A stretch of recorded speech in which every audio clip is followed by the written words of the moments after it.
ఈ వీడియోలో మనం ఫాస్ట్ బీ ఫామ్ వర్ని నౌన్తో కలిపి పాజిటివ్ సెంటెన్సెస్ ఎలా చెప్పాలనే దాని గురించి తెలుసుకుందాము. గతంలోని వ్యక్తుల వస్తువుల పరిస్థితిని గురించి చెప్పుటకు ఈ టైప్ ఆఫ్ సెంటెన్సెస్ని చెప్పవలసి ఉంటుంది. ఫార్ములా ఏ విధంగా ఉంటుందంటే subject plus first V form verb plus noun. ఈ వీడియోలో మనం వర్ గురించి మాత్రమే తెలుసుకుంటున్నాము. సబ్జెక్టు ప్రొనౌన్స్గా ఏమొస్తాయంటే you, we, they, Ram and Sita plus వర్.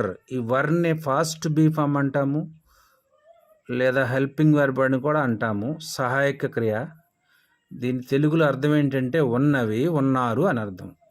ఇక్కడ ఈ you, we, they, Ram and సీతాలు సబ్జెక్ట్స్గా వచ్చినప్పుడు మాత్రమే ఇక్కడ వర్ అనే బీఫామ్ను ఉపయోగించాల్సి ఉంటుందన్నమాట.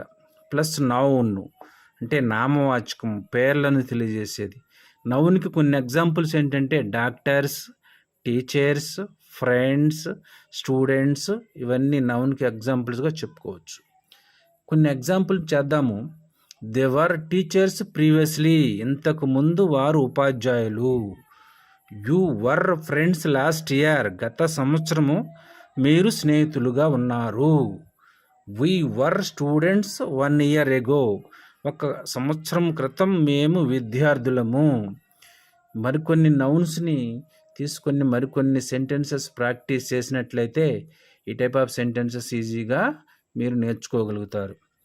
ఈ టైప్ ఆఫ్ సెంటెన్స్ రాసేటప్పుడు కీవర్డ్స్గా ఏ వర్డ్స్ని ఉపయోగించాలంటే yesterday, previously, last week, last month, last year, ఇలాంటివి కీవర్డ్స్లో ఉపయోగించి సెంటెన్సెస్ చెప్పవలసి ఉంటుంది. Thank you for watching this video.